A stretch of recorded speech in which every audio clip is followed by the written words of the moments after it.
¿Estamos?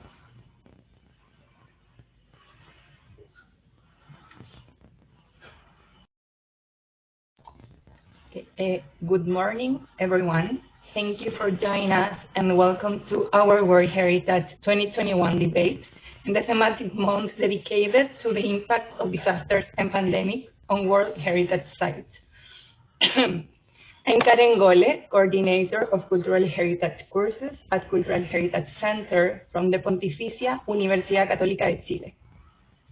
Thanks to the participation of the Cultural Heritage Center's team, Humberto Bonomo, Yolanda Muñoz, and Hilder González, we have organized one world seminar that celebrates profound knowledge accumulated from around the world on how pandemics and natural social disasters have affected and is continuing affecting our World Heritage sites. The speakers of this session will kindly share different case of studies, experience, and lessons, allowing us to obtain a better context related to the recent situation and state of our heritage. Throughout this month, we have organized more than 20 sessions and conversations, a collective effort of more than 100 people, some of which are from the most remote areas of the globe. Along with thanking all the people who have made this possible, I would also like to thank all the coordinators of each of the sessions and the presenter who will accompany us throughout the month of May. For those who don't know our World Heritage Foundation, it seems relevant to me to recall our aim. The purpose of the Foundation is to promote heritage protection, conservation, and management, to support knowledge-based decision-making, to promote good governance of the World Heritage Convention, to engage and empower civil society in heritage protection and management. Having said this, I will introduce the theme of this month, sharing with you a short video that explains how the disasters and pandemics has affected the world. Hilder, please.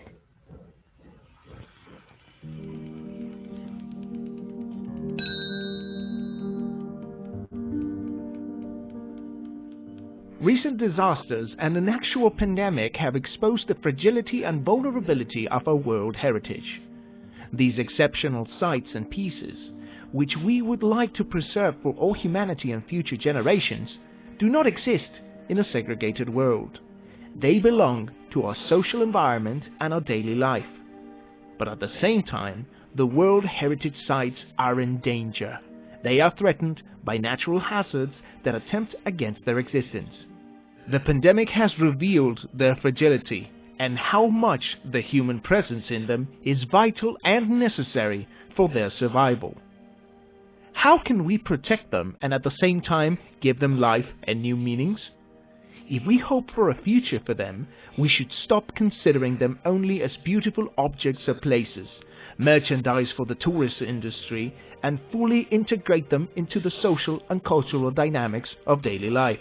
We propose to promote a great discussion around the world on the risks and effects of disasters and pandemics on World Heritage Sites. We invite non-governmental organizations, academies, representatives of civil society, and local governments to participate, to contribute with new proposals for public policies on the conservation and safeguarding of the cultural and natural heritage of humanity.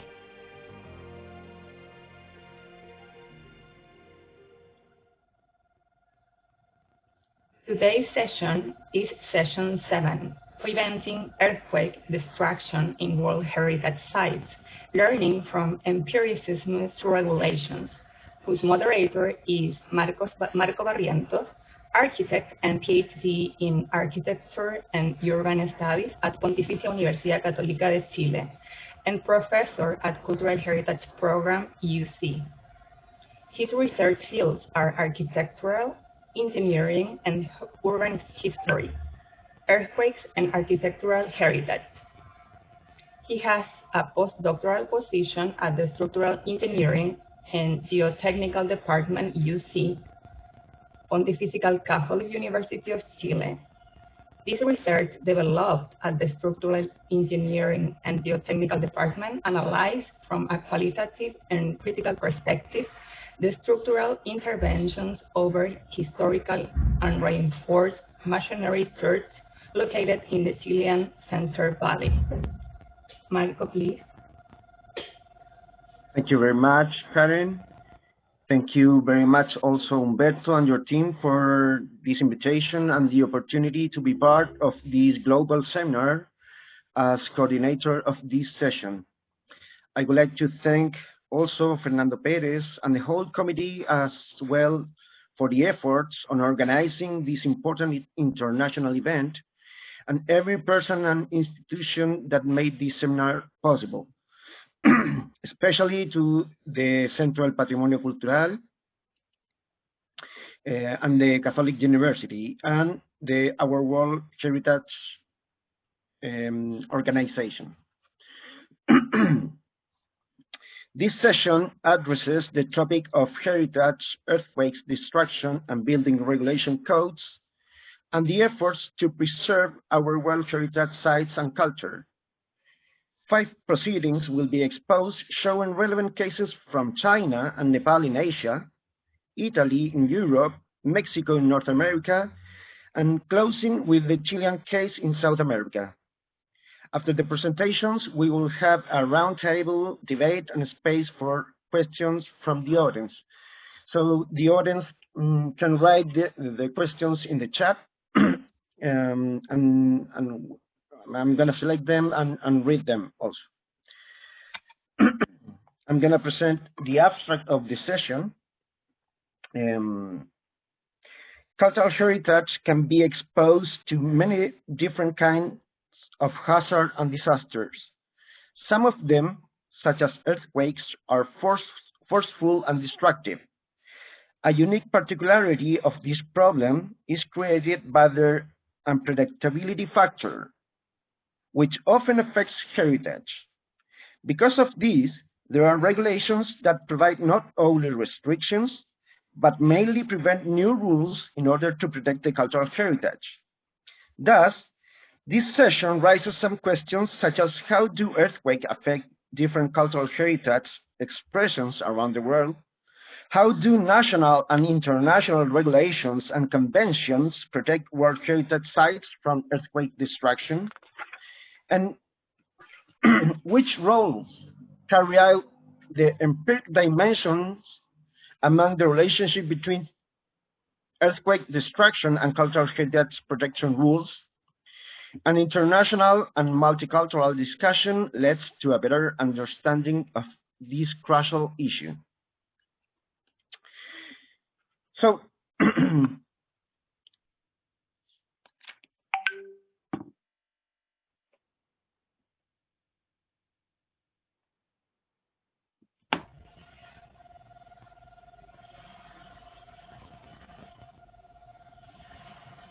Marco, you are on mute. oh, sorry, all this time? No, just at the end, Marco. Sorry, it was my fault. Oh, okay, thank you.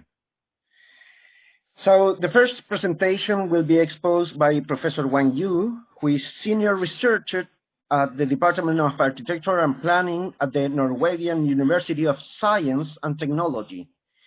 His research is focusing on the fast urbanization and its impacts on the urban inhabitants, heritage conservation, and urban resilience. Wang Yu earned his Master of Architecture in 2007 at Xi'an University of Architecture and Technology, China. During his study, he participated in several research projects which are related to heritage conservation. After his graduation, he became a conservationist and professor at Xi'an University of Architecture and Technology. From 2009 to 2015, he went to Norway for his PhD study, focusing on heritage conservation and reparation after natural disasters. After obtaining his PhD degree, he is working on some research projects which are linked to China. Professor Wang Yu will present post-earthquake reconstruction heritage settlement, a case study of post-earthquake reconstruction of the village of Taoping, Sichuan, China. Thank you, Professor Wang Yu. You have the floor now.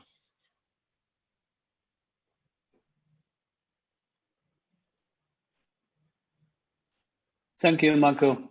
Thank you so much, and for having me, and especially for our World Heritage Foundation to having me for this session. It is a truly honor to present my research. Now I will share my screen and show my presentation. In this presentation, I will share some my experience on research I did a few years ago on the post-earthquake reconstruction on the heritage sites. First of all, I would like to share with some kind of my understanding about the risk management to a heritage site.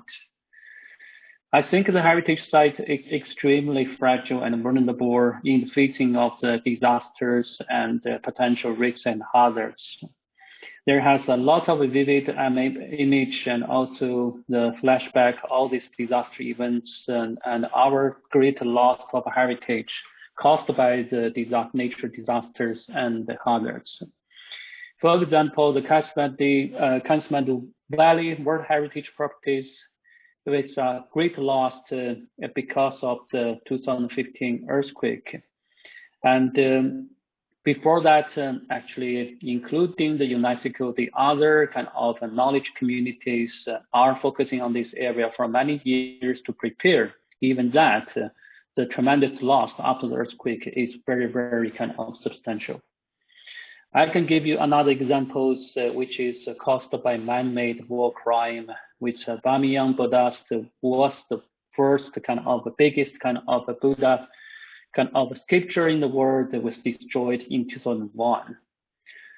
Another example happens just a few years ago. The Great Fire kind of disaster attacked the National Museum of Brazil, and the numerous of the relics destroyed by this disaster.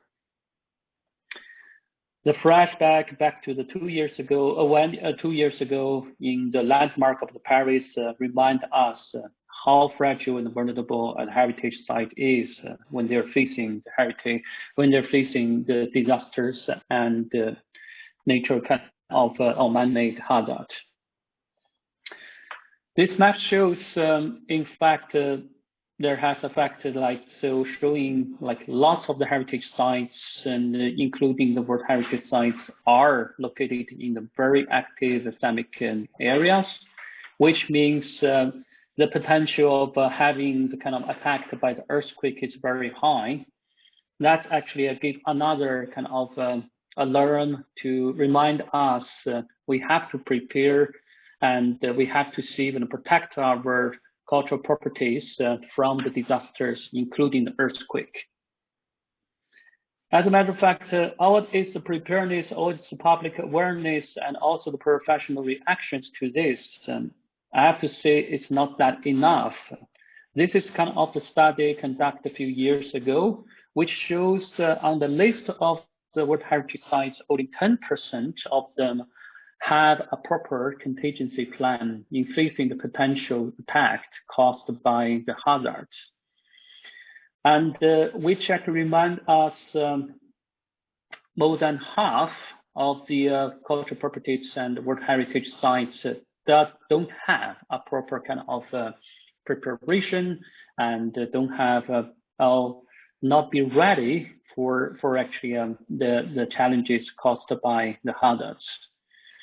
So in conclusion, I think we are very urgent and also at an early stage for kind of a risk management to heritage sites. In the risk management, what I understand is consider that as a circle, which will be divided into the 3 phases: before the disasters, during disaster, and after disasters. In the different stage, there has different steps. At the very beginning, you have to do a proper risk assessment in order to identify the potential hazards and also identify, especially for the vulnerabilities. And when we identified or get a result of the risk assessment, we can do a proper kind of a risk preparation and a mitigation plan, and to make this kind of contingency plan and reactions, response, and when the hazard happens. During the disaster, we will actually, based on the guidance and the instruction of the mitigation planning, and we can do a kind of immediate feedback and also preparedness and the response in the disaster event. After disaster, we will do this damage kind of assessment and immediate treatment, and then enter into a long process of recovery and reconstruction. So this circle will continue running, and from the one disaster event to another. So the risk assessment already actually introduced. Basically, it's in order to identify potential hazards and also in order to uncover the vulnerabilities. We also actually introduced another model, which we call the PAR model, pressure and release model. Basically, it is trying to explain how the disaster and risk events happens and the basic mechanism of that. This picture shows, I borrowed from a book and risk and shows and how the risk can happen, which is basically it is a hazard meted vulnerabilities. The hazard, it can be a different type of the hazard, and including the man-made and the nature caused. The vulnerability, in fact, it is can be divided as different layers. The direct layers we can contact or we can commit. It is unsafe conditions, including different type of unsafe conditions. But how can be caused this? It is need to a more investigation. I believe actually to take more investigation, you can more close to the root causes. And if you close to the root causes, and if you can eliminate these root causes, you can solve this vulnerability fundamentally. Second part of the implementation will show my case study in Taopingqiang village, which is what picture shows, our typical settlement heritage in China, which was attacked by a 2008 earthquake. Little bit of background about this earthquake, which can be considered as the most devastating disaster in the history of China in past 5 decades. The earthquake happened in May in 2008, hit in the area of Sichuan region, and especially in the 3 counties, Beichuan County, Wenchuan County, and also Qinchuan County. This picture shows it's Beichuan County. The entire county, the downtown of the city are fundamentally destroyed, and which forced the reconstruction, the entire city in a new place. This actually earthquake attack cost actually directly led to more than 60,000 people died, and enormous properties damaged or destroyed, including the heritage sites. And one of the heritage sites actually is on the World Heritage List. The central government launched a very kind of ambiguous plan to promise to rebuild this place in terms of physical environment and also society in the next 3 years. As a matter of fact, the planning implemented very well. After 3 years in 2011, I took this picture in the Taopingqiang village.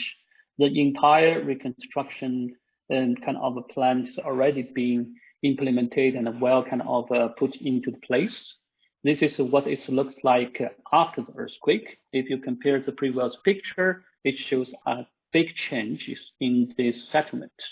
You can see the old village should be repaired and under the guidance and the principle of the heritage conservation. And this used to be the new residential area used to be the agriculture land and the farmer land to the community, and then they convert into a new village. The people who live in the old village moved to the new village, and also they build a new highway. By the way, the old highway is here on the right side, and also the new entrance is moved to the new residential area.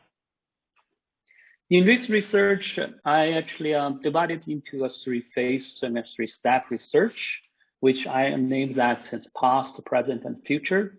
In the past, I actually closely look at the reconstruction itself and look at how the reconstruction be conducted in this place. On the present phase, the second phase, I was looking for the impacts of the reconstruction on the heritage sites, especially for actually the local communities, neighborhood who live here in terms of their livelihood, culture, social memories, and such. On the future phase, the last phase, what I'm looking for is the kind of what is the performance of this place in the scenario of facing the potential hazards actually in the future. Is the performance good or bad? I want to know that.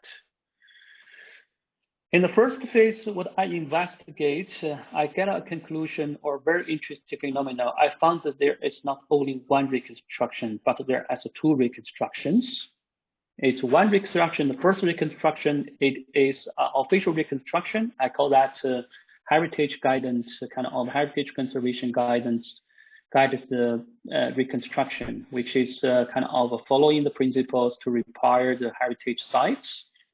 There has a very strict code and following this kind of a protocol to prepare it. The second one, I call that the local inhabitants self-restoration. Why there has a two uncoordinated reconstruction? The reason I conclude is because the first reconstruction neglects the needs and requirements of the local inhabitants. Because they have their needs and anticipation for the reconstruction, they think the official reconstruction should improve their living conditions and also create a comfortable modern home environment. Unfortunately, their wishes are not being fulfilled. That's why it caused the second self-restoration, which is a lack of the professional guidance and also create a new kind of potential risk. The picture on the right shows there has a big window, which is actually not a very stable when you're facing the new earthquake, because these kind of mason traditional structures cannot force this large window size. So if there has a new earthquake happens, then the entire building might collapse. On the private phase of this investigation, I found because of the livelihood change, I already showed the previous picture shows the agricultural land was taken. The people who live here can no longer be farmers. They have to convert their livelihood from agricultural activities into a tourist business.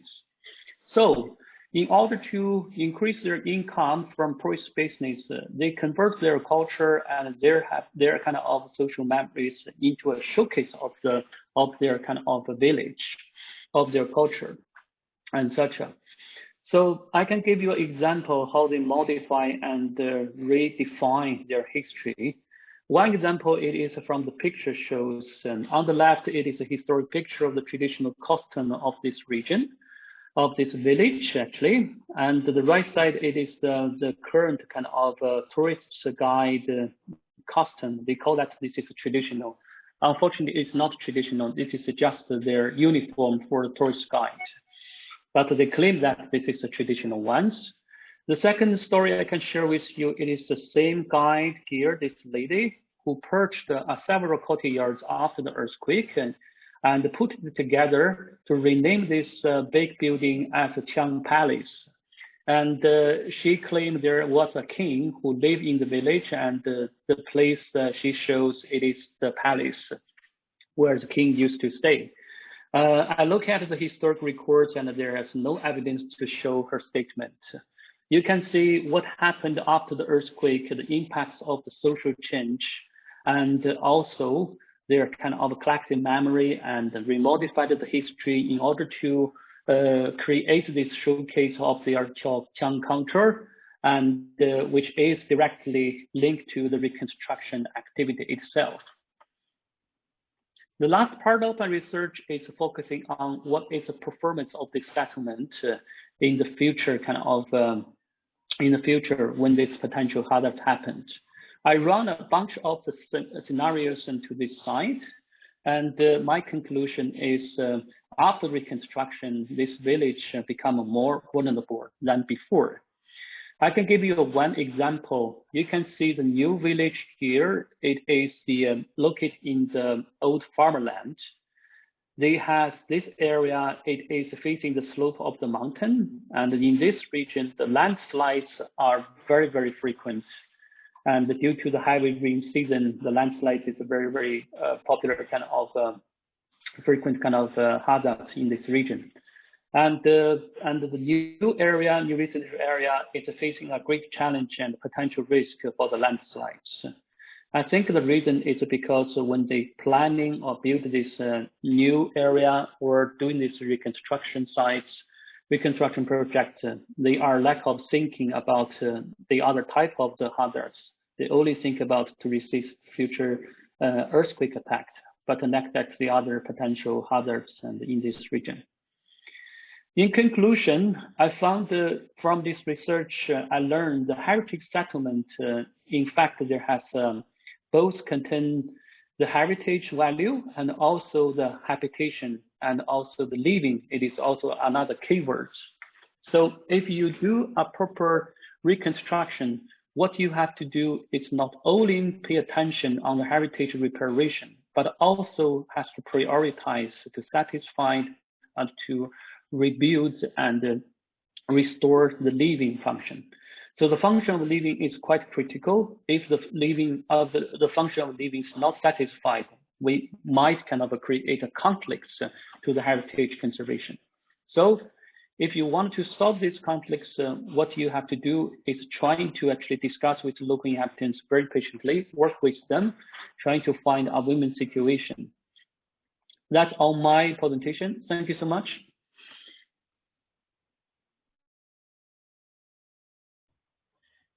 Thank you, Wang Yu.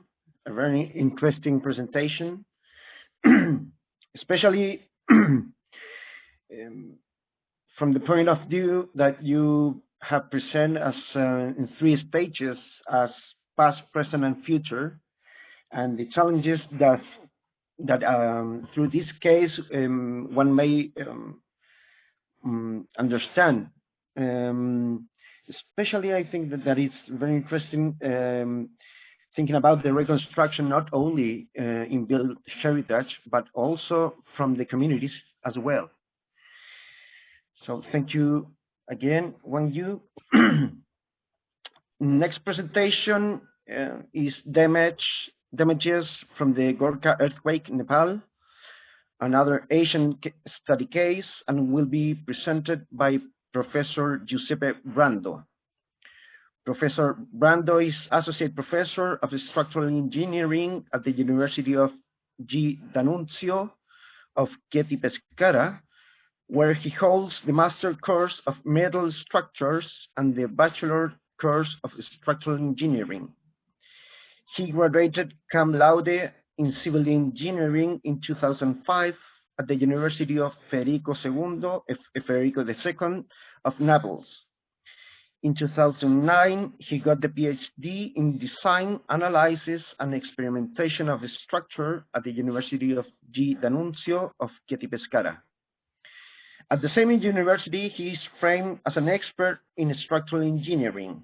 His research interests are mainly focused on steel and aluminum structures, seismic protection of buildings through special jumpers made of steel or aluminum, design of new and existing buildings in seismic zones, historic masonry and timber buildings. On this topic, he attended several national and international research projects, also funded in the framing of European Union working programs. He attended several national and international committees focused on the writing of codes and provisions. Among these, the SC9 committee appointed to write the new generation of EC9 for aluminum structure is surely worth being mentioned. Thank you for being here, Professor Brando. You have the floor now. So, okay. So thank you very much, Marco. Thank you very much, Umberto and Karen, for having invited me at this presentation. Are you able to see my presentation now? Yes, but not in full screen. Yeah. No, we see the second screen. You have to click to the to switch. You have to switch yes, the yes. I don't remember how to do it, but I can try.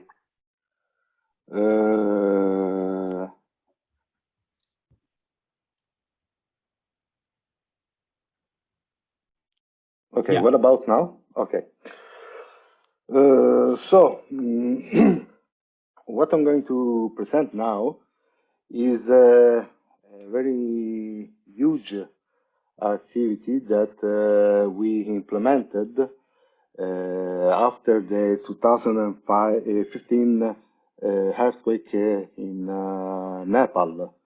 You know that in 2015 in Nepal there was two strong earthquakes actually. The first one was on the 25th of April and was 80 kilometers northwest of Kathmandu. The second one is the 12th of May and was 80 kilometers northeast from Kathmandu.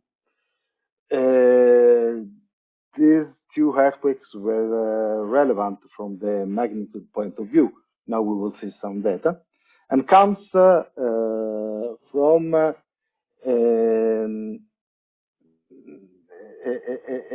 very important seismic history that involved this country. We had other catastrophic earthquakes in 1833, 7.7 magnitude, and in 1934, 8 magnitude. And this is due to the fact that in this country, we have the main Himalayan fault, and we have a subduction movement of the Indian plate under the Tibetan plateau that led to have a huge earthquake, at least higher than 6 as magnitude, every 100 years. The earthquake of the 25th of April had a magnitude moment of 7.8, produced 9,000 deaths and 23,000 injuries. Let's call him aftershock, but we have to discuss about this. The aftershock of the 12th of May 2015 had epicenter in Dolakha, and as I told before, it was 80 kilometers northeast from Kathmandu, having a magnitude of 7.3, producing 200 deaths and 2,015 injuries. Overall, the short-term losses, without taking into account the losses produced in the subsequent years, was of $4 billion. And consider that in 2014, 1 year before the earthquake, the GDP of Nepal was only $20 billion. So you understand what did mean this earthquake for Nepal. We had a strong seismic sequence. For 2 months, we had a lot of earthquake with magnitude higher than 6. And this is the record that we had in the only reliable station that we have at this moment in Nepal, with the USGS service that is located in Kathmandu. On the 25th of April, that's where the records that we have. And as you can see, we didn't have a strong horizontal ground acceleration. Actually, we were far from the epicenter, but we had a strong, comparable vertical ground acceleration, almost 0.2 G. And why is important this data? Because a lot of collapse mechanisms that usually are seldom when you are so far from the epicenter were noticed due to this significant vertical component. Even reinforced concrete building like this, they should behave better than measured building. And a very catastrophic collapse like this, here you can see a building that completely tilts, and or you can see this building, for example. You consider that here we had a soft story at the ground story, and the initial position of the building that was adjacent to the other building that you see here in yellow was completely dislocated. And this was in Kathmandu, and this was because that important vertical acceleration. This type of behavior was somehow exacerbated from the nature of the soil that we have in the valley, because we have a sort of a cap where we have alluvial deposits for 500 meters that produce a basin amplification and with strong amplification at the edge.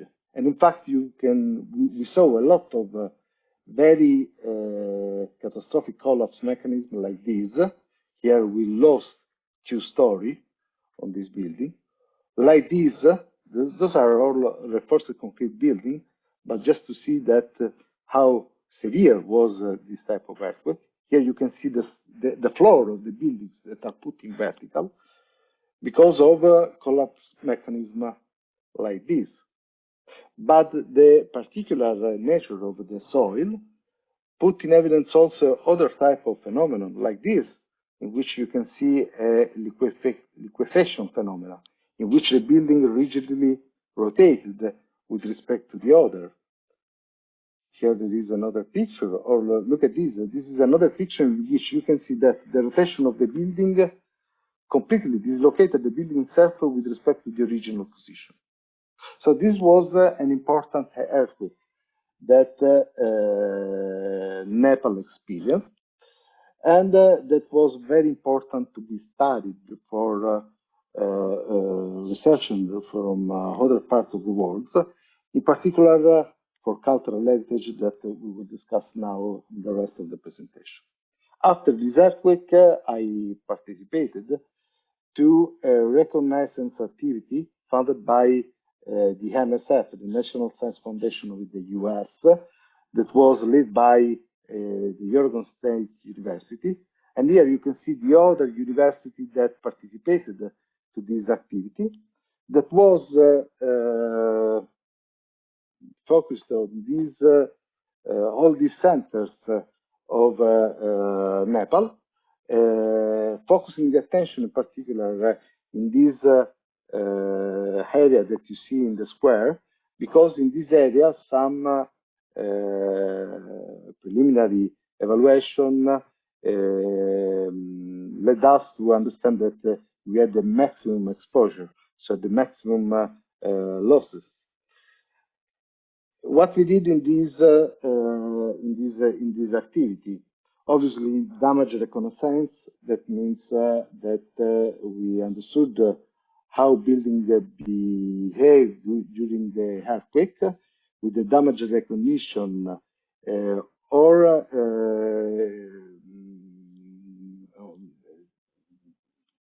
with the visual activity, or with new technologies such as named aerial vehicles, or with LiDAR. We detected the induced catastrophic events, such as landslide or liquefaction, as I told before.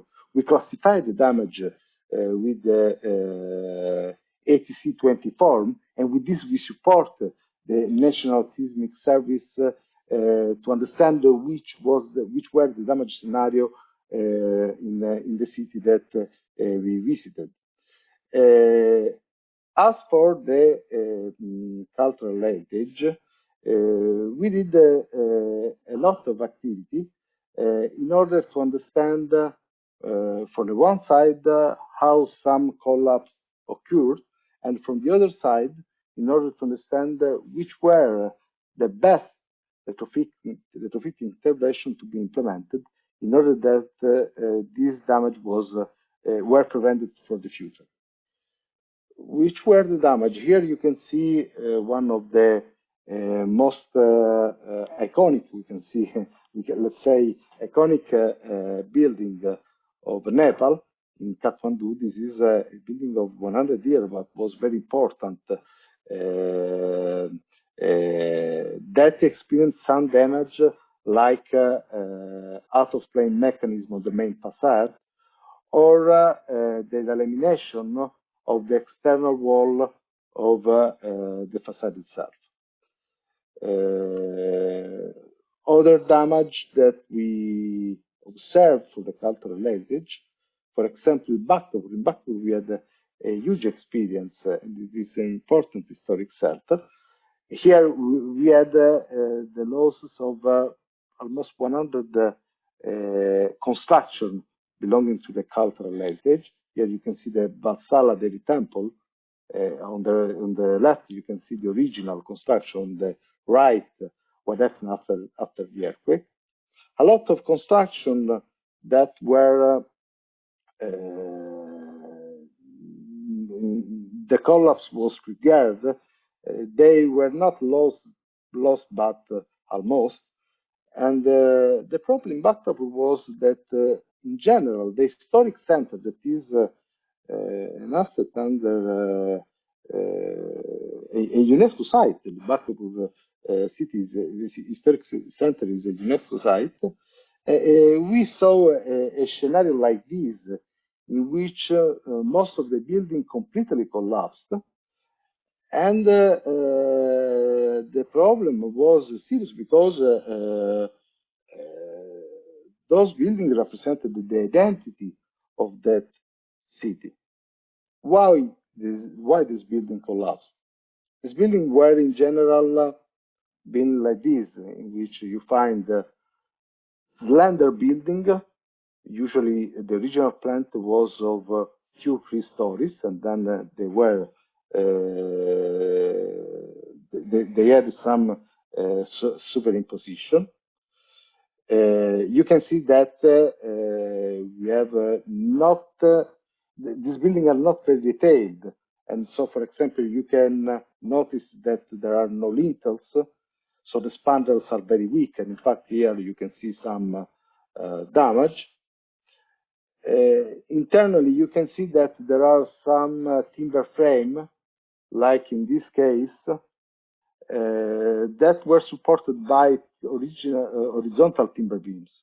Obviously, these details are are a source of fragility for the building, and are due to the fact that the building were conceived without any type of design, without any type of criteria, and these are vernacular buildings in which there are a lot of deficiencies from the structural point of view, and this is the result. The walls were made from 2 adjacent thin walls without transversal connection, and this means that you can find this type of collapse mechanism with the delamination of the outer leaf that was expelled from the original wall. Or you can see here how the lack of a connection at the angle led to have out-of-plane mechanisms that involved entire facade, entire walls that are not present now and that have to rebuild. Also, you can find some collapse mechanisms that involve, for example, the lateral walls when you add a difference of height from 2 adjacent buildings, and this was another collapse that was very frequent and that was observed in a lot of buildings. And as I told you before, there were a lack of structural details that are very important for masonry building. For example, the lack of lintels. made the expander very weak. And this led to have this type of mechanism that you see here. Indeed, yes, sorry, we are on time, so I will ask you if you go finishing, please. Yes, indeed, we found some details, but they are very extemporaneous like this. This is a rudimental tie to prevent out-of-plane mechanism. Okay, I go forward. Just one remark to conclusion. This is the reconstruction that we noticed. As you see, the reconstruction is made by people, not specialized people. It means that the village that collapsed probably will collapse again if another earthquake will arrive, because these people are reconstructing their building at the same way, in the same manner as they did 100 before. And this is obviously not a good sign for the future. So just to link myself to the previous presentation, it is important to put in the field for these countries some measure to support them in reconstruction, because otherwise what I show you in this presentation will happen again. Thank you very much. Thank you very much, Giuseppe. We are on time, so just a few words about your presentation. Nepal is a very interesting case, and you mentioned some topics interesting, as for example external factors for earthquake resistance, as for example the soil condition and liquefaction process after an earthquake. Now, our third speaker is Professor Giulia Miseri, and she will expose the word conservation against the seismic vulnerability of built heritage, open issues in regulations and practices. Giulia Miseri is professor she's an architect and PhD in structures and conservation of architecture and cultural heritage, junior researcher at the University of Florence, and former member of the Department of Science and Techniques of Architecture of the Catholic University Our Lady of Good Conseil in Tirana, Albania. She is current assistant professor of structural mechanics at the Department of Architecture of Florence University. Her research activity focuses on analysis and interpreting masonry structures, mainly belonging to the cultural heritage. Giulia Miseri sent us a video that I'm going to share now, because she had some problems with connection. So give me 1 second so I can share video.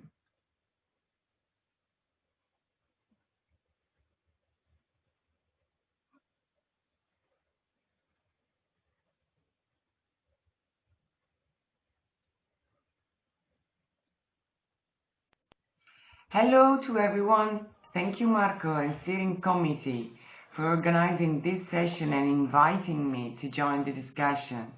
Today, I would like to talk to you about the difficulties in balancing conservation and structural safety issues in the Italian context. This is the presentation layout. After setting the background, I will talk about safety and conservation requirements. Then I will briefly resume the Italian regulation context. The case I will present is the study of a city block placed in the Florence city center. Finally, I will draw some conclusive remarks at the end of the presentation. Some of the controversial issues that are raised often by different professionals involved in the field are, for example, that long-term existence of heritage structures justify the safety level, but that's questionable. A monumental complex is made always with high-quality materials and technologies, but that's not always the case. Indeed, just let's think about monuments rebuilt after a disaster in a general context of economical stringencies.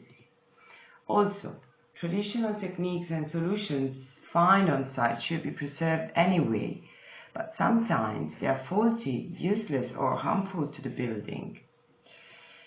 Moreover, safety of monuments or heritage sites should be the highest, since that's an asset for the society, but it can be pointed out that considering a lower safety level enables lighter conservation interventions, more in line with the minimum intervention principle. Lastly, conservation of monuments should harm or modify the witness they represent as minimum as possible, but in some cases, an improvement of the structural safety is required. When dealing with cultural heritage architectures, teamwork is the only guarantee for a satisfactory job.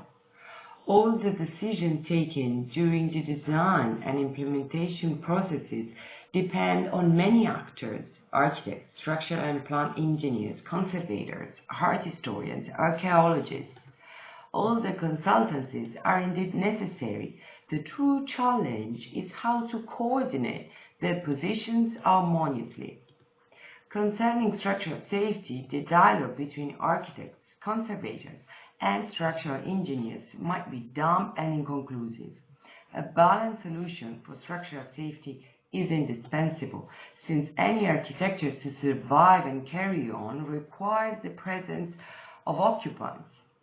So safety margins suggested nowadays by building codes, we can say, impose most of the times modifications to the consistency of the architecture under investigation.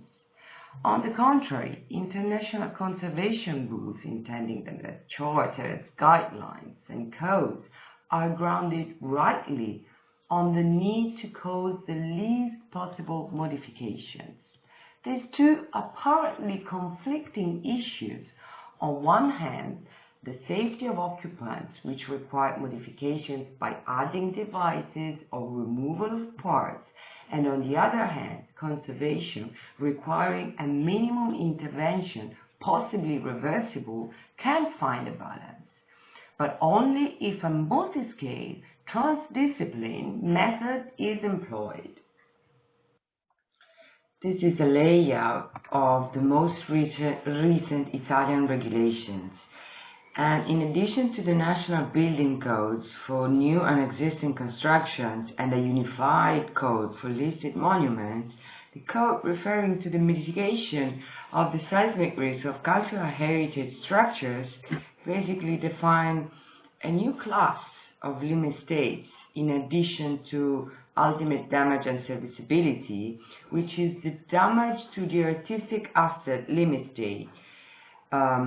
This is intended, for example, for all those buildings presenting, for example, frescoes on the walls.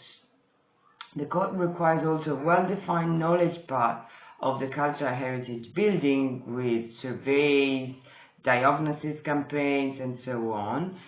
And the code lists also the possible modeling strategies and evaluation levels, basically the territorial scale, the local intervention scales, and the interventions leading to substantial changes, and provides also a list of criteria and techniques to be employed on site. Another point is that the strengthening intervention must aim at an improvement of the behavior. It is thence implicitly assumed that the cultural heritage structures cannot reasonably comply with safety margins required to newly designed structures. On the other hand, interventions that would bring those structures to comply with modern standards would end up in causing an irreversible footprint. The first level vulnerability assessment is grounded on filling in damage and vulnerability forms during expeditive surveys on a wide set of buildings. The plus value is that forms employed by law are developed for specific classes of monuments, such as churches and palaces.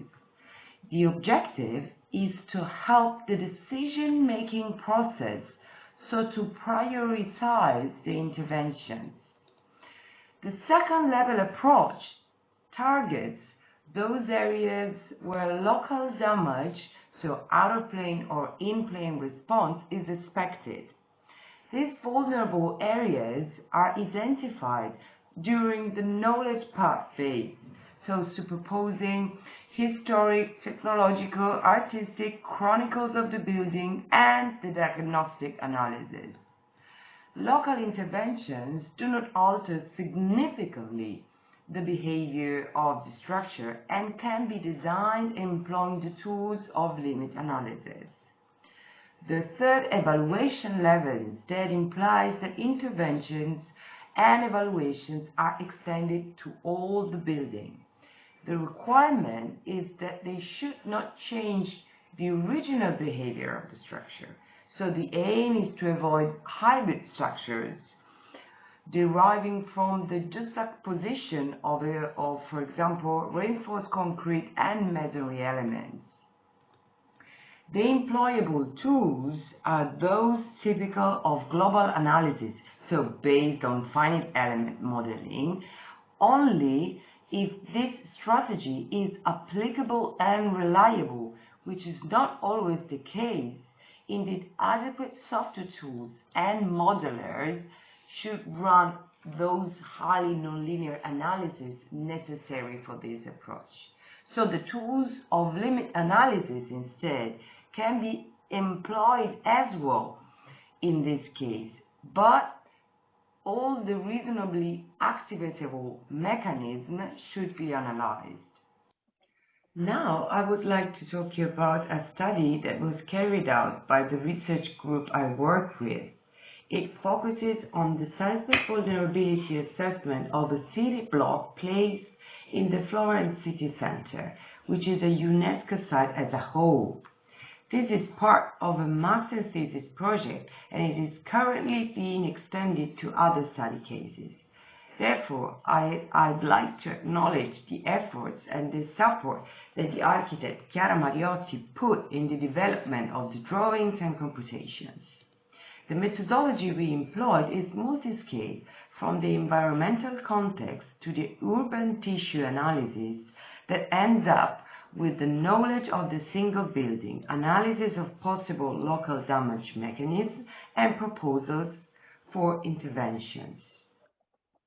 The block object of the study is just behind the Florence Cathedral, you see here, and was already acknowledged by historical maps and views. Here is the Buonsignori map from 1584. Here are reported historical seismic events that hit the area. The most relevant occurred in 1453 and 1895. On the left, you can see that the seismic hazard for Florence city is relatively low, around 0.14 Gs for a 475 years return period. During the study, the layout of the block and the layout of bearing walls in the directions orthogonal and parallel to the main street, which is this one, have been alighted. The recurrent building typology of the block is that typical of the 14th and 15th centuries, called the Gothic parcel, basically a thin rectangle facing the way, possibly showing an inner courtyard with walls at the ground level and wood slabs at the superior levels. These are some of the architecture elements of the block. We can spot the use of openings with stone abutments and arches, A crucial phase consisted in the evaluation of block elevations to highlight the main transformations during time. Here you can see it marked with different colors. Masonry and slab types were surveyed, documented, and studied through different methodologies. For example, infrared photos and masonry quality index method. Then, on a set of sub-portions of the block, local damage mechanisms inducing out-of-plane failures were highlighted. Out-of-plane failures of walls are those most dangerous since they induce serious collapses and eventually fatalities. The adopted strategy consisted in investigating different damage layouts to understand which one would be the most vulnerable. In other words, which mechanism is the most likely to activate. In the end, we could propose and design simple, low-cost and light interventions to secure the damage mechanism. Most of the time, these were based on the use of steel tie rods, like this one, and simple ring beams at roof level. In conclusion, we see that the Italian territory showed a low to moderate seismic hazard, so light interventions can effectively reduce the vulnerability of structures. This, however, might not be the case in other contexts, and different strategies should be set up. Through the local damage mechanism, uncertainties about the non-linearities of the masonry material are kept to the minimum, and interventions designed based on this method are limited to the strictly necessary. However, the knowledge path is crucial to determine to what extent interventions should be carried out. All in all, we can see that rehabilitation of cultural heritage and existing architectures should be managed by professionals specifically trained, including productive teamwork. Hence, dedicated university courses should be improved and specific unions might be created. Thanks for your time. So that was the presentation of Giulia Miseri. I should say that Giulia is connected right now, and she's gonna be she can participate in the chat also in the final part of this session. I wanna highlight one aspect that mentioned Giulia, that is the relationship between safety and conservation, that not always can be balanced in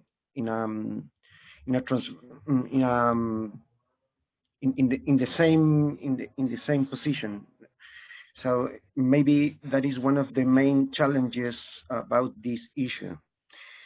The next presentation, the next speaker is Professor Fernando Peña Mondragón, and he will present the work titled New Trends in the Conservation of Architectural Heritage in Mexico. Professor Peña Mondragón is a civil engineer, and he's current head of the Structural Engineering Department of the Institute of Engineering at the Autonomous National University of Mexico. He received his PhD in seismic engineering from the Politecnico di Milano in Italy, and did his postdoctoral position at the University of Minho, Portugal. Professor Peña Mondragón, you have the plate now. Thank you.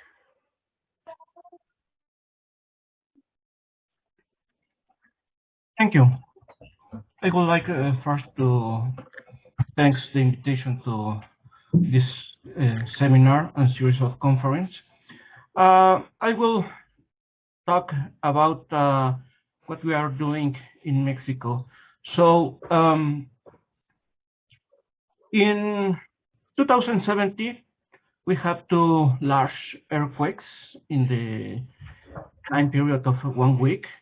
And after these two earthquakes, we have a lot of damage, not only in the modern structures or new constructions, but in the architectural heritage buildings.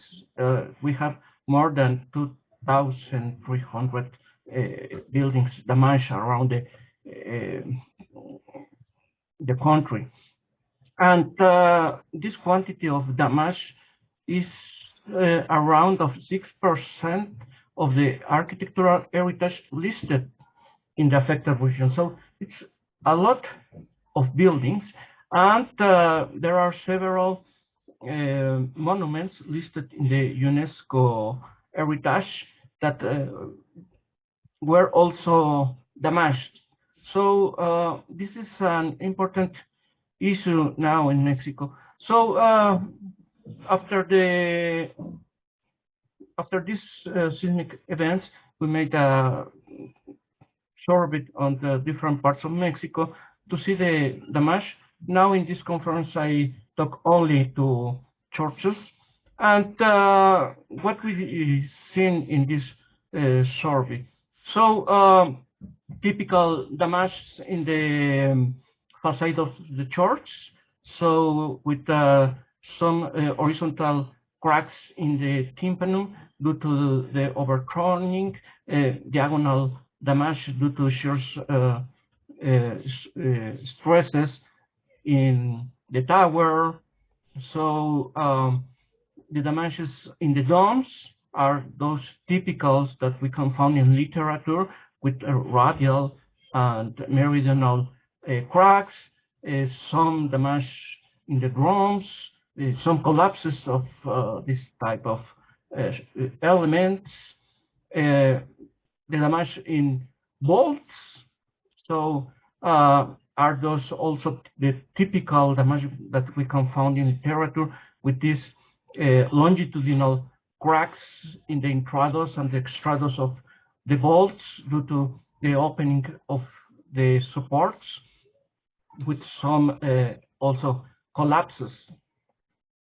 So damages in the walls, the typical diagonal cracks due to the shear strength, some horizontal cracks in the base of the walls due to the overturning, due to the bending behavior, and some vertical cracks, especially when the masonry material was not of good quality. This is a very interesting type of collapse that we can find in some particular cases. This is the Jantelco convent in the region of Morelos. This is one of the convent that is listed in the UNESCO heritage, and you can see that all the second floor of the convent was completely collapsed, but there are not some damage mechanisms that was formed.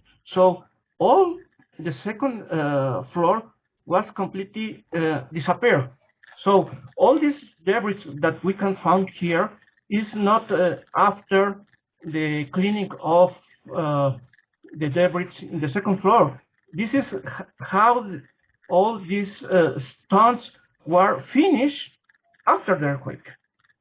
So it's like a rainfall that all the stones remain in the yard.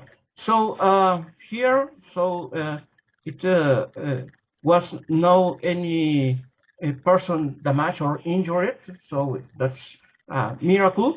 But this is due because in this particular case, we have a very bad material that the masonry was made with rounded stones and pebbles, joined with some mortar made with earth.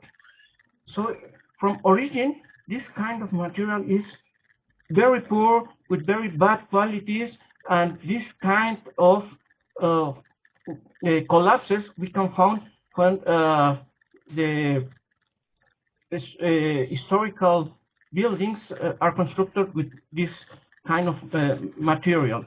It's not common in Mexico, but we can find some cases like this.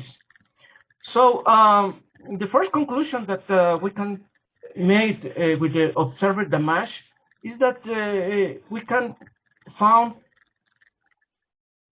similar collapses and damage patterns that we have observed in past events. So we can not find new kind of damage patterns or collapses, etc. So there are those typical damages that we can find in literature. So the bell towers, the vaults, and the domes continue to be the most vulnerable elements, and these three elements are those that are presenting the greatest damage and collapses. And as I said, in some particular cases, collapses were due to poor quality of the masonry. So, what made in Mexico in general? So, of course, the intervention projects are based on the ICOMOS and ISCARSA recommendations, and especially for particular recommendations are followed in Mexico. So, minimal intervention, we try to make non-invasive techniques, use of compatible materials and techniques, and traditional materials and techniques are also preferred. But unfortunately, in the practitioners, these four recommendations has become as the best project is return the structure to its original conditions. So reconstruct the heritage buildings by using the same materials and the same techniques used in the origin, trying to return to the structure to its original condition and trying not to change or change anything in its historical value. But Mexico is a seismic country. We have a lot of different examples of earthquakes, very high earthquakes, and with different results. I put here only 3 examples that provoke several damage in architectural heritage in 1973, 1980, and 1999. We have some different earthquakes, and we have similar results that in these 2 events that we had in 2017. So now we can ask, what can we expect from an intervention whose objective is to return the structure to its original conditions? So someone in the past told us that insanity is doing the same thing over and over again and expecting different results. So if we made exactly the structure and we reconstruct and we make an intervention using exactly the same materials, the same quality of the materials, the same techniques, without any upgrade in the structural safety, we will have the same results. And we have seen this in past events during along the time. So we need to change the paradigm now in Mexico, because it's not possible to do the same and have the same results. So now the paradigm is, the aim of the project is the conservation of the authenticity of the architectural heritage, but the authenticity in all the sense, even in the structural safety. So now we are trying to change this paradigm, and we want to put in the first place the safeguard of the human life. Because if we have any collapse, we will have some problems with injuries and with deaths. And how we can combine the authenticity, the conservation of the authenticity. Of course, we need to conserve the cultural heritage in all the sense, but we need to give also to the structure an upgrade. So we think that cost-benefit criterion must be followed. When we talk a cost, of course, not only the economy, but for example, what we lost in authenticity, how the time in recover, the materials, the historical architecture, etc. And benefits, of course, first the human life, but also the authenticity, the structural behavior, etc. In this way, we need to remember that in engineering, in structural engineering, we need to follow this rule. Capacity must always be greater than the demand. Capacity in all the sense, strength, ductility, etc., and demand also in all the sense, loads, displacement, etc. So the aim of all intervention must be first the safeguard of the human life. Of course, we need to take into account the preservation of the building value in all the sense, artistic, historical, architectural, and we try to limit the damage in the structure. So we need to think how to combine all international recommendations to conserve the authenticity in the structures, but at the same time upgrade the structural safety. So we are on time. So okay, I will finish now. Okay, so we need to 3 paths. So one, increasing the capacity, one, decreasing the demand, and of course, combining both, increasing capacity and decreasing demand. So we think that all intervention projects must focus on solving the causes of the problem and not only solving the symptoms. It must be based, of course, on the current conservation criteria. Must follow also the modern criteria for structural analysis and design. And technique or material, it could be traditional or even use the new materials. Of course, may be good for one case, but not for another. So this means that each case, each particular case is individual, and we cannot make some general rules for all the cases. So we need to study each case for its particular case and its particular kind of a structure and give the solution. Thank you very much. Thank you very much, Fernando. I want to underline a question that you formulated in your presentation that is related with an interesting discussion that is in the chat. So you can read them. You can read it later. What can we expect from an intervention whose objective is to return to structure to its original condition? I think this question may open an interesting point about the later debate. The last presentation, give me a second, please, is from Chile, and will be presented by myself.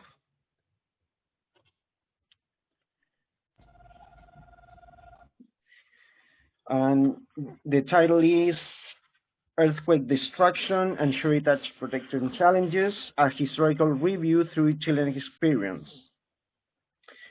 From a historical perspective, the work examines the seismic regulatory process developed in Chile during the 20th and the 21st centuries and its impact over the built heritage. Short return periods of large-scale and destructive earthquakes that characterize the Chilean history have served as an empirical basis for the continuous improvement of building regulation codes with relatively efficient results in the last decades.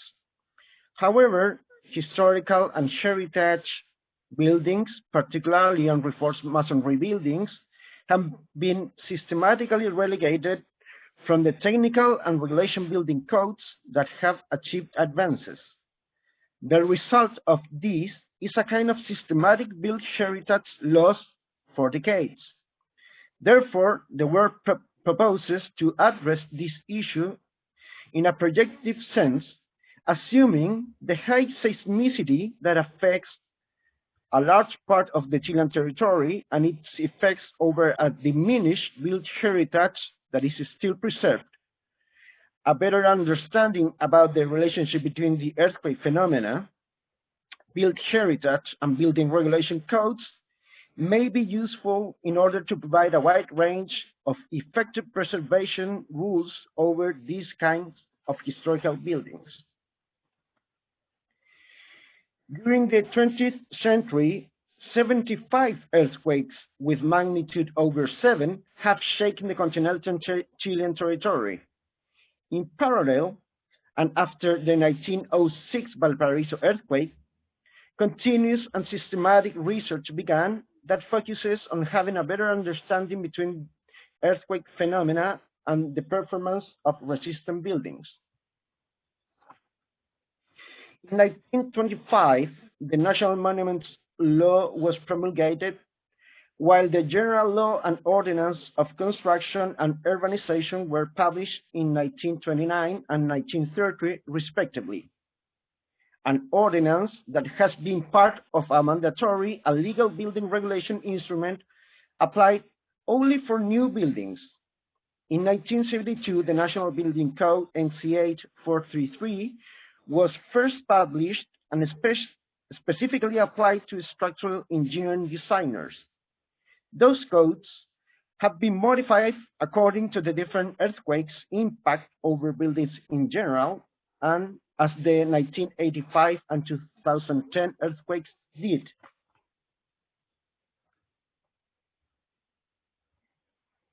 Thus, the experience of destruction or empiricism has for decades been providing some know-how as a kind of natural seismic lab that led to investigation in construction failure and resistant design and capacity as well.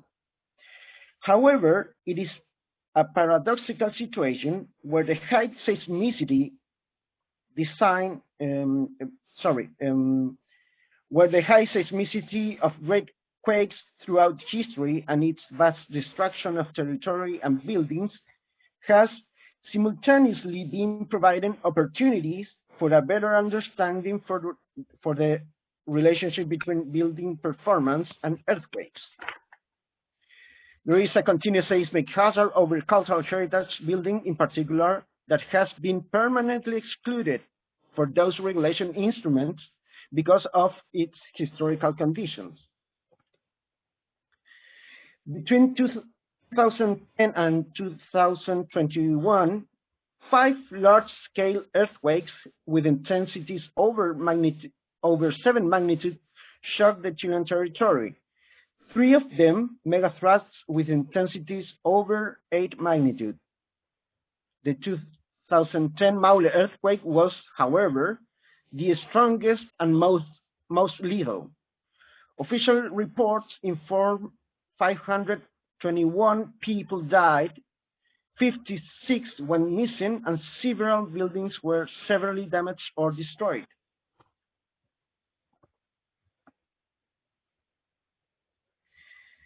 The National Seismological Service estimated a rupture zone of 67,500 square kilometers area between the Arauco Peninsula and Pichilemu.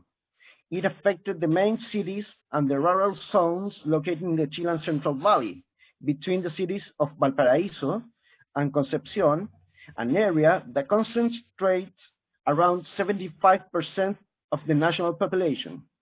The total destruction costs were estimated at $3,000 billion. According to the Council of National Monuments, 52% of heritage buildings located in this zone were damaged, equating to 30 historical monuments, which represents nearly 30% of heritage buildings throughout the country. The support for the Build Heritage Reconstruction Program estimated a budget of $2,000 million in repairs for a 2-year period, a large amount compared to the $2 million National Monuments Council annual budget provided in 2009. This point shows the high cost implied in reconstruction itself, but also the lack of effective prevention in destruction plans and policies from the local and national government. Also, it is clear to see how expensive it can be to implement a reconstruction planning process, particularly if it is compared to the limited and decreased budget dedicated to the public institutions, such as the National Monuments Council. In general terms, more than 100,000 houses were destroyed, while there was also damage registered in hospitals, schools, and urban infrastructure. However, despite the energy released during the Maule earthquake, the building destruction could be seen much worse, considering the violence of the shock and its magnitude. In any case, it is important to highlight the general positive seismic behavior observed in most of the buildings located in the affected area. This can partially be explained by the high structural proof building design methods and also the strict building regulation codes, where the empirical approach has been crucial in the structural design and regulations criteria based on a continued fail correction improvement. From a heritage perspective, Chile has at least 6 World Heritage Sites. Between them, Valparaíso represents the most relevant case for this work, as it may show current issues about heritage protection, the lack of specific regulations, and management deficiencies. The historic was declared in 2003 based on its exceptional testimony to the early phase of globalization in the late 19th century, when it became the leading commercial port on the sea routes of the Pacific coast of South America, as UNESCO declared. And since 2003 to the present, the city has been affected by different catastrophes, such as the 2010 Maule earthquake.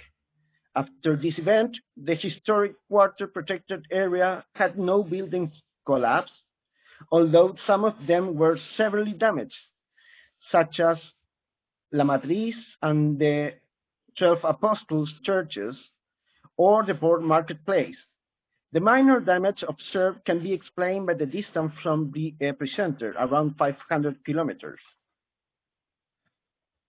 However, some studies have proposed that the megathrust might promptly occur with the epicenter near the city of Valparaíso, like the 1906 earthquake mentioned before.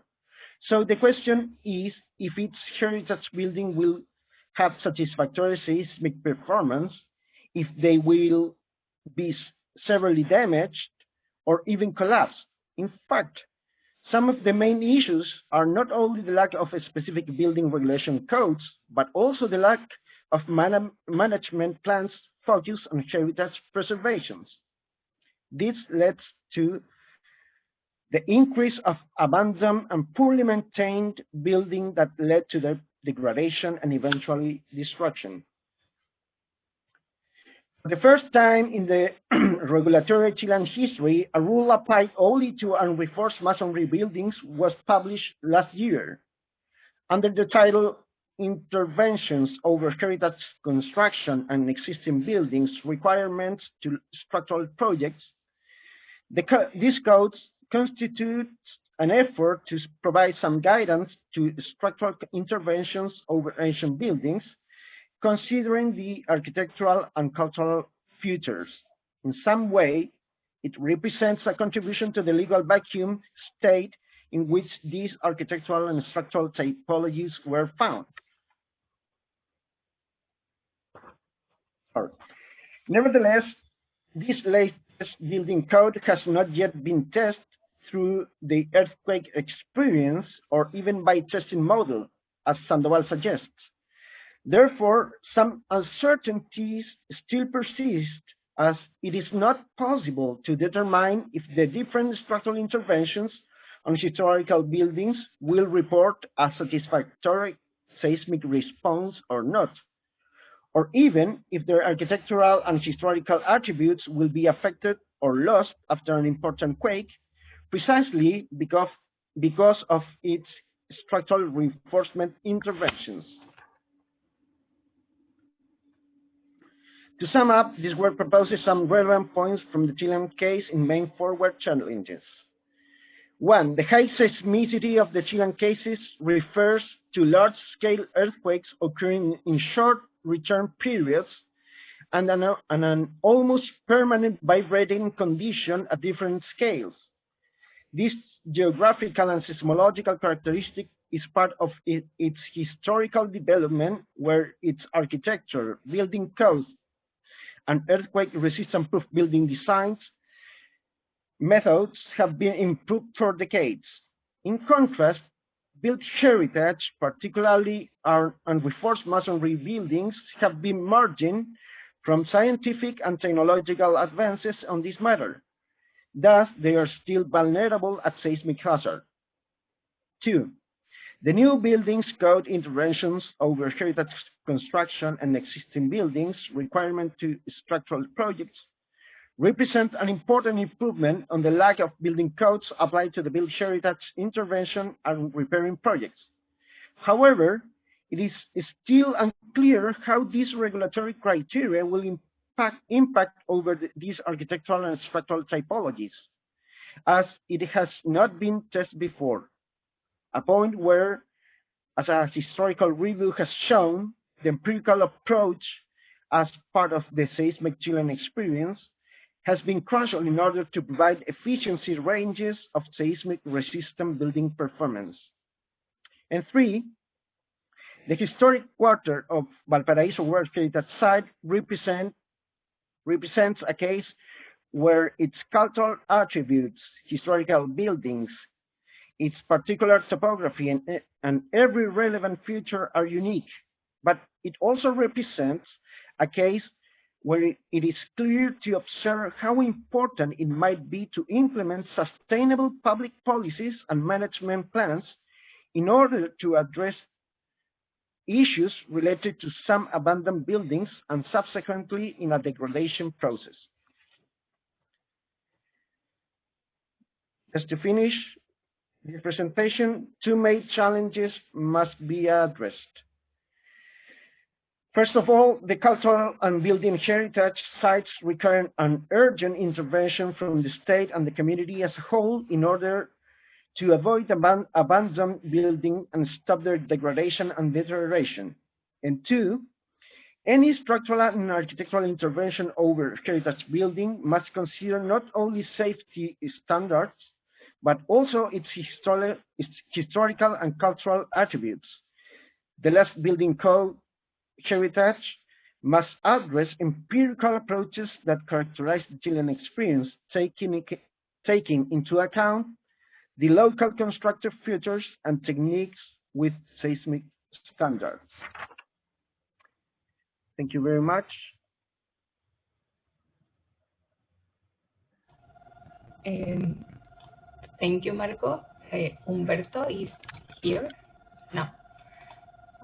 Okay, thank you, Marco, for this session. As you said, earthquakes are an unpredictable factor that usually has an impact over heritage.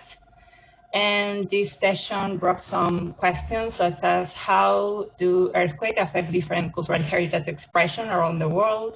How do local, national, and international regulations and conventions protect the cultural heritage considering quakes? Or which role carry out the empiric dimension among the relationship between earthquake destruction and cultural heritage protection rules? Thank you for joining us today. Thank you to the speaker for this session, and I would like to invite you tomorrow to the session 8, Prevention and Conservation in World Heritage Sites. It will be live streamed on our YouTube channel.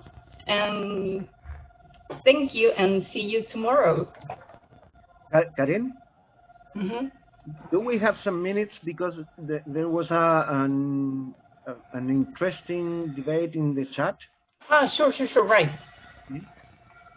Go ahead, please. Okay, Mario Santana, if you want, you can maybe talk about it. You put. Thank you. Thank you so much for the opportunity to talk about Nepal. I had the opportunity to collaborate with some colleagues in Nepal, and actually, I mean, it is without any doubt there is a technical aspect to the resilience of the buildings there that needs to be addressed, and I think that Giuseppe addressed that very well. But I think that the prominent problem in Nepal and in many places, you know, I think that probably my colleagues from Mexico and Chile will also agree, is that there is a very big social problem. In the case of Nepal in particular, is that people, there was a survey conducted, and many people from the community do not trust traditional techniques because of the earthquakes, although, you know, it was because those unregulated interventions that there was so much damage. Therefore, they don't want to construct, you know, with the traditional methods. And also there is a lack of regularization of the construction, and people, you know, they just construct without any supervision from technical people. So it is a more social problem than actually a technical problem. And then also in the case of the Gorkha earthquake, when it came to the World Heritage Committee to decide to put the site on the endangered list, the Nepalese government did a lot of lobby to prevent this to happen. And my question is, was this the right move or the wrong move? Because putting a site on the endangered list is a way of, you know, increasing the awareness of the need to repair or the need to monitor. And by not doing that and saying, no, the things are controlled when they were not, did it really backfire on the rehabilitation works in Nepal? But I think that also another point is that when we have international collaboration projects, we have to understand the ongoing activities that other groups have done. So if we look at the Kathmandu Valley Trust, they have been working for the last 40 years in earthquake resilience, and they have excellent examples.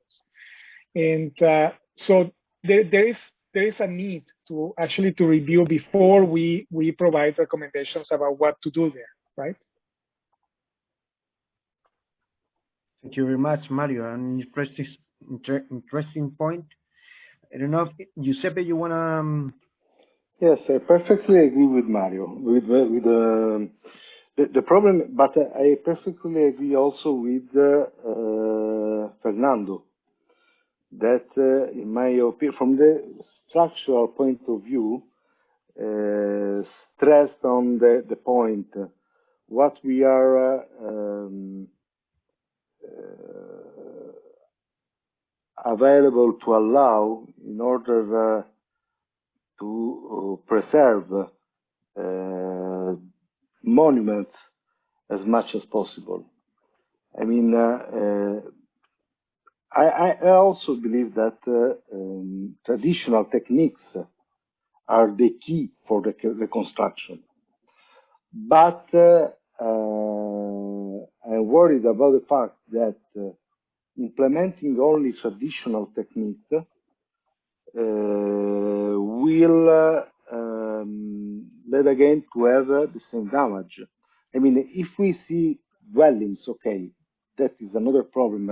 I agree with Mario, that is a social problem because reconstruction is not organized, is chaotic, is self-made in most of the case. But if we see to the most important monuments, like temples, that were managed from governments, let's say, in the past, they collapsed at the end, and most of them were lost. So the problem is what we have to do to preserve that monuments. Are traditional techniques sufficient to do this or not? Because in Bhaktapur, there were 100 collapses that involved very important monuments. I don't know what is the response. I think that we have to balance and to find the point of equilibrium between these two, let's say, alternatives, but they are important at the same time, these two needs. Thank you, Giuseppe.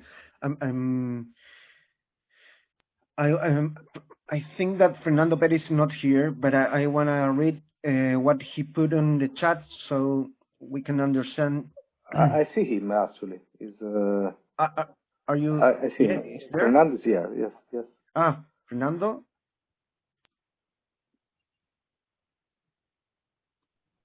Yes. No, Fernando Perez. I said. Okay. I can see him. Well, anyway, I can read what he put in the chat in the meantime.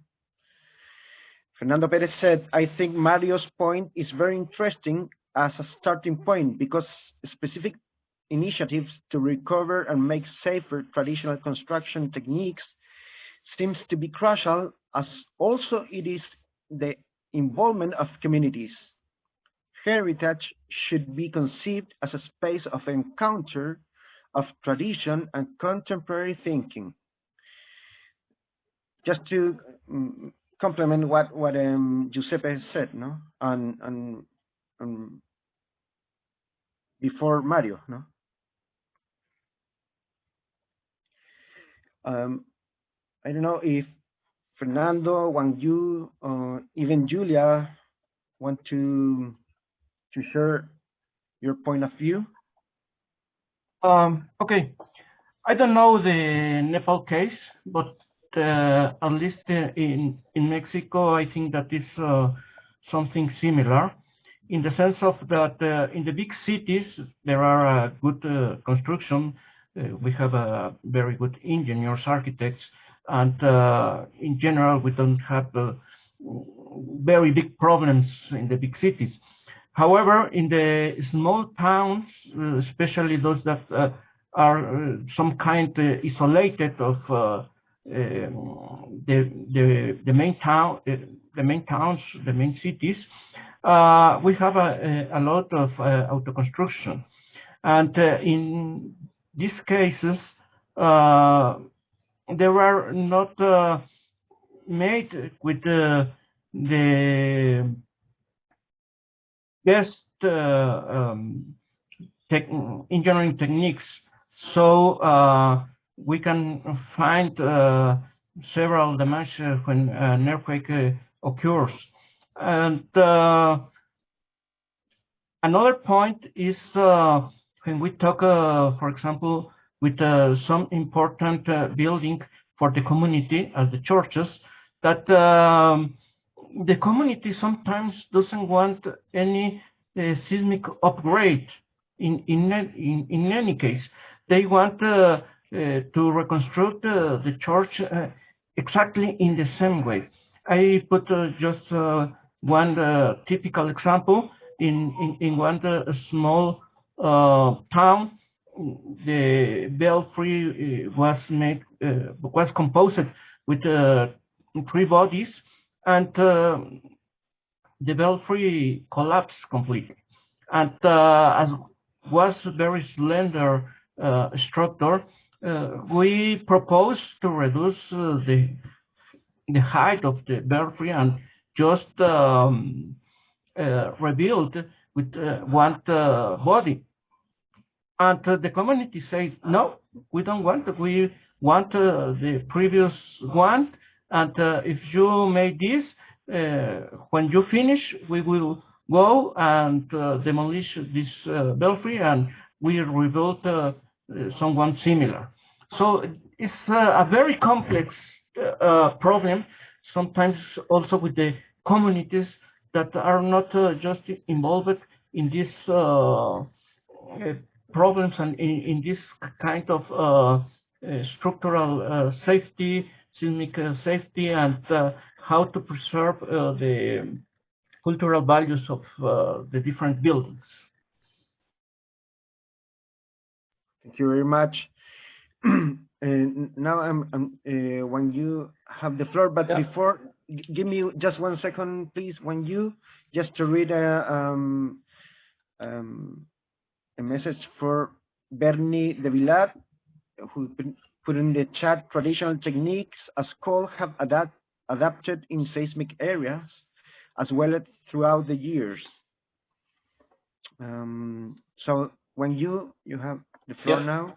Thank you. I wanted to actually address the, I believe there has a challenge between the actually how to use or well kind of adapt the traditional knowledge and wisdom and technology into a modern society. That is actually one of my kind of concerns about it. Because through my study, I feel like the traditional knowledge and wisdom and all these technologies are very, very good, and also which is the guide kind of the generations and kind of experience and heritage, and which is a good kind of a very good experience that we can inherit it from it. But how to connect to the kind of the modern society, especially for kind of the requirements for the building environment and from the modern society, it's kind of a big challenge. I can give you an example for my case study, which is kind of a traditional technology. Everybody knows how to build that, and but this traditional technology are not allowed to create kind of a big window, and the only can have this kind of a very smaller window in my case, and which is kind of the mason two-story kind of buildings, and the first floor it's completely kind of a without window, which is just for livestock and raising the pig and cattle into that, and the second floor is for the people who stay there. And this is a kind of a very traditional agriculture kind of a housing in the old times. If you want to have a modernized kind of living indoor environment, you have to enlarge the window. You have to actually put the toilet into the house, and you have to actually upgrade all these infrastructures. But apparently, this kind of traditional technology cannot provide such kind of convenience and also the kind of instructions how to install this and how to actually align with the kind of modern life requirements.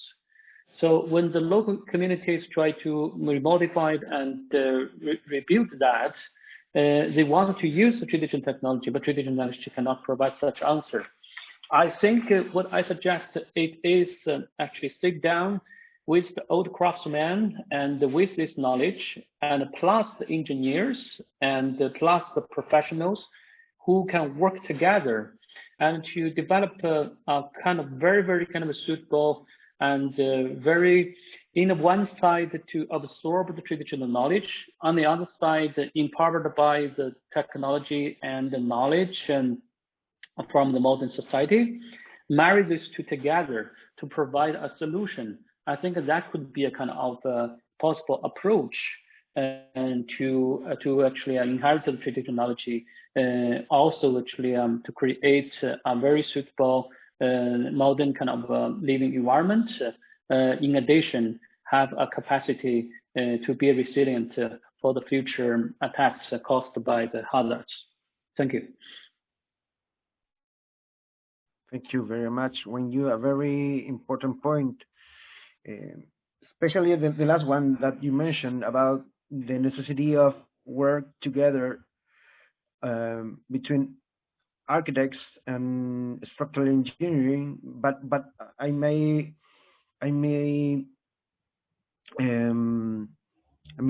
also mention, for example, historical disciplines, or people that are specialized in art history, on conservation, etc. So the point is that should be a stronger relationship between the different specialized people, but integrating also the communities in this discussion, as they are the users finally. I don't know if someone wants to make a comment or have any question from the audience or the speakers.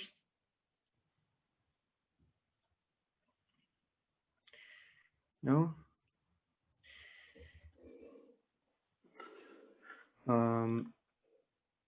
If there's no question and comments, maybe we can get finishing. Here's a message. Bernie says, thanks to all the presentation, I agree with when you on his last comment. It is a complex problem that needs a balance between social, technical, and cultural issues. Well, this is the main challenges, finally, I think. No, it's in a general terms, what we can be seen in all the presentations. Mario, you want to say something? Well, no, I agree with what has been said, but basically, how can we influence, the World Heritage system to, I mean, because this is basically, as I said, it's not, it's a governance problem, right? Actually, the earthquake resilience in the terms of World Heritage is a governance problem that very little is actually done, because, I mean, if we go back to the case of Nepal, and I was writing that on the chat, most of the buildings that collapsed were the ones that were interbeing with reinforced concrete because they were not compatible. And then those, like the Nyatapola temple, did survive completely. And it was because it was restored maybe, I think, 50 years ago using traditional techniques when there was an earthquake. And that's one point. And another point is that we don't have to this stage a good seismic map of how it affects, the historic cities, etc. So there is very little work actually. What is the seismic situation of World Heritage in general? And I think that this is both a challenge but also an opportunity for everyone. Absolutely. Also in Italy we have this problem, a lot of churches with reinforced concrete slab that after the 2009 L'Aquila earthquake and 2016 Central Italy earthquake had a lot of problem because of this not compatible material. You're right on this. You're right on this. What we have to do is to find, everybody has to do is to find compatible techniques, but that are not necessarily, inspired to the traditional technique, but using new technologies. So what the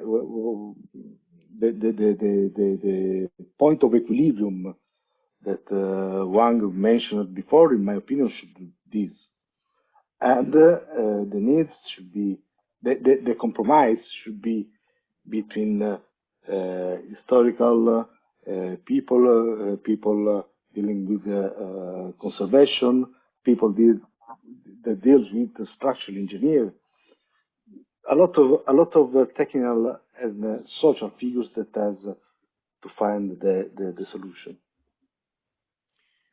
Bernie, you raised the hand. Maybe this must be the last question or comment because we're on time. Bernie? Yes, thank you. I just wanted to come back to what Mario was saying, because I think we all agree with the diagnosis and the problems and what is happening and what is happening and why it's happening. And we have seen in different cases in Nepal and all the cases this session today, things that have happened in Chile. I have studied before in areas in Chile. I have seen the same problems now, projects I'm doing in India. So I think this is something that is quite global, actually, and how social issues are also affecting the way heritage is preserved in terms of everything we have been discussing. So what I think is something very relevant is what Wang Yu was presenting on the reconstruction case, because this top-up reconstruction governmental approach and then the bottom-up reconstruction approach by the people is basically, you can see in that photograph these two tensions together, and at the same place. And this is something happening at every level. So when Mario says, what can we do? We also have here, the kind of the institutional approach of ICOMOS and the World Heritage Sites and UNESCO and everything. And then you have kind of the bottom-up approach of people just living there. They don't care of any of these regulations and recommendations that UNESCO says or everyone will agree with. So that's kind of the challenge and like at the governance level, as Mario was saying. Thank you very much, Bernie. We're in time, so I want to thank you very much, each speaker and the audience in general, and the organizers committee for this opportunity. We have more challenges, I think, than solutions, but that is one of the interesting points of this issue. Thank you very much. Thank you, Giuseppe. Bye. Thank you. Marco. Thank you, Marco. Yeah, Thank you. Thank you, Wang Yu. Very great. Thank you, Julia. Thank you. Bye. Bye-bye. Thank you, Hilter. Thank Karen. you.